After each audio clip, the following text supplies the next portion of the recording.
selamat pagi nakku. Apa kabarnya? Ibu berharap kabar kamu baik-baik saja. Nah, berjumpa lagi dengan Ibu Elizabeth Tohang.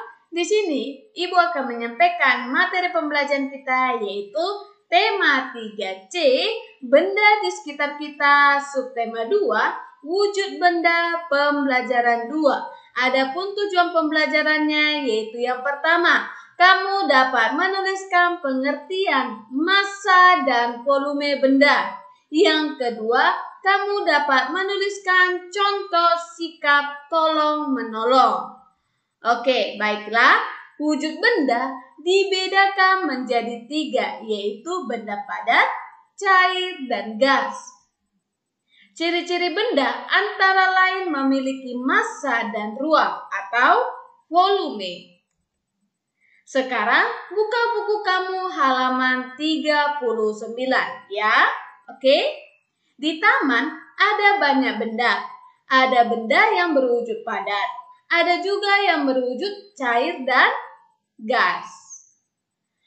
Pada hari Minggu sore, ayah menemani Tony bermain jungkak-jungkik di taman.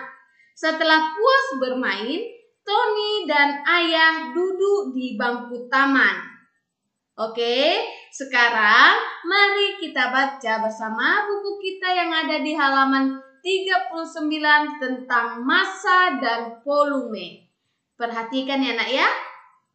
Massa dan volume. Tony, sulit sekali membuat jungkak-jungkitku turun kalau ayah tidak membantuku mengangkat tubuh ayah. Jawab ayah, itu karena tubuh ayah lebih besar darimu nak. Tubuh ayah memiliki massa yang lebih besar. Jawab Tony, massa? Apa itu massa ayah? Jawab ayah, massa adalah banyaknya zat yang menyusun suatu benda. Semua benda di sekeliling kita memiliki massa. Benda yang memiliki massa lebih besar akan lebih berat. Oleh karena itu, kamu merasa sulit mengangkat tubuh ayah saat bermain jungkak-jungkit. Oh begitu ya? Jadi massa tubuh ayah lebih besar daripada massa tubuhku ya? Jawab ayah, benar Tony, massa biasanya diukur dengan satuan gram atau kilogram. Selain memiliki massa, benda juga memiliki volume. Apa itu volume ya? Apa itu volume ya? Benda-benda di sekitar kita menempati ruang. Nah, ukuran ruang yang ditempati suatu benda disebut dengan volume. Misalnya, saat kamu memasukkan bola ke dalam keranjang, bola tenis itu akan menempati sedikit ruang di dalam keranjang. Bagaimana kalau kita masukkan bola basket ke dalam keranjang yang sama? Tentu bola basket menempati ruang yang lebih banyak. Semakin besar ukuran suatu benda, semakin besar pula volumenya. Tanya Tony, oh jadi bola basket memiliki volume yang lebih besar dari bola basket? Oh, jadi bola basket memiliki volume yang lebih besar dari bola kasti ya? Jawab ayah, benar nak. Sekarang, coba pegang kedua bola ini. Menurutmu mana yang massa yang lebih besar? Tanya Tony. Bola basket ya? Karena bola basket terasa lebih berat. Jawab ayah. Betul nak, bola basket memiliki massa dan volume yang lebih besar dari bola kasti. Jawab Tony. Ya, aku sekarang mengerti. Apa itu massa dan volume? Oke, baiklah. Tahukah kamu? Berat dan massa mempunyai perbedaan. Massa benda di mana-mana sama. Namun, berat benda dapat berubah-ubah tergantung gaya tarik bumi di tempat itu. Gaya tarik bumi disebut gaya gravitasi. Contohnya, massa tubuh di bumi ataupun di bulan sama. Namun, berat tubuh di bumi dengan bulan berbeda. Berat tubuh astronot di bulan lebih ringan daripada di bumi. Oke, sampai sini kamu paham ya nak ya?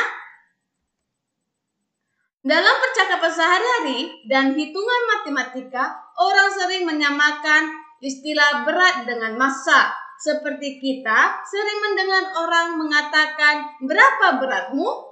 Adapun yang benar, "Berapa massamu?" Oke.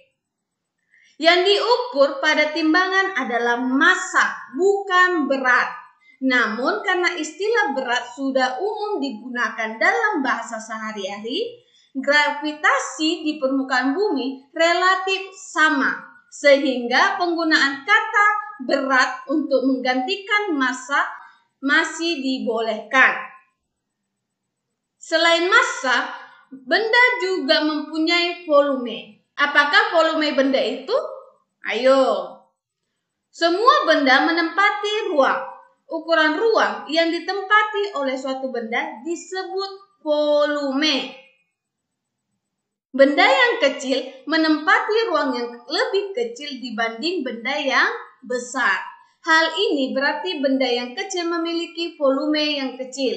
Benda yang besar memiliki volume yang besar. Perhatikan gambar ini. Volume akuarium A lebih besar daripada volume akuarium B. Ini yang A, ini yang B. Oke, sampai sini paham kan nak? Oke, mantap. Nah, setelah kamu mengerti tentang massa dan volume, silahkan kamu praktikkan yang ada di halaman 40 dan 41 secara pribadi di rumah kamu masing-masing. Oke? Nah, selanjutnya, lengkapilah kalimat di bawah ini. Perhatikan ya nak ya. Benda di sekeliling kita terdiri atas benda hidup dan benda titik-titik. Benda mempunyai 3 wujud, yaitu titik-titik, titik-titik, titik-titik. Benda mempunyai ciri-ciri, yaitu titik-titik dan titik-titik. Ayo anak ibu, yang pertama tadi apa? Iya, benda hidup dan benda mati. Pintar. Kemudian, benda mempunyai 3 wujud. Apa saja nakku? Oke, mantap. Iya, padat, cair, dan gas. Benda mempunyai ciri-ciri, yaitu memiliki massa dan volume. Pintar. Oke, baiklah. Sekarang anak-anak ibu perhatikan buku kamu halaman. Sekarang anak-anak ibu perhatikan buku kamu dari rumah, yaitu halaman 42 dan 43. Di sini ibu membacakan melalui video. Kamu di rumah perhatikan video ibu ya nak ya. Oke?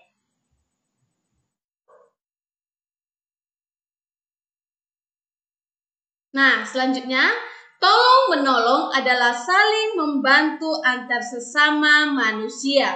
Tolong menolong merupakan sikap yang terpuji. Manusia tidak dapat hidup sendiri tanpa bantuan orang lain.